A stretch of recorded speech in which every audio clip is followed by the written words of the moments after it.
tu as remarqué, le vendredi au Sri Lanka, les chiens errants semblent disparaître. Mais ici, ce n'est pas une mauvaise nouvelle. Contrairement à ce que certains pourraient croire, ils ne sont pas tués. Chaque vendredi, dans plusieurs villes du Sri Lanka, des bénévoles, des écoles vétérinaires et des ONG emmènent les chiens errants pour les soigner, les stériliser et les vacciner. Franchement, je trouve ça super chouette. Ensuite, ils sont relâchés dans leur quartier. C'est une manière franchement humaine et respectueuse de gérer la surpopulation, directement inspirée de la culture bouddhiste locale. Chaque vie a de la valeur, même celle d'un chien errant.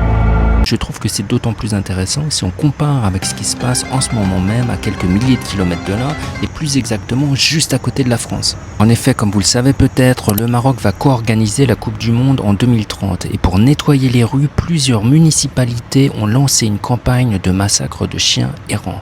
Franchement, moi qui vais souvent, c'est juste inqualifiable. Tiers de l'empoisonnement, de la strangulation ou des brûlures, il y a des images qui circulent avec des chiens capturés et exécutés dans la rue, parfois même sous les yeux des habitants.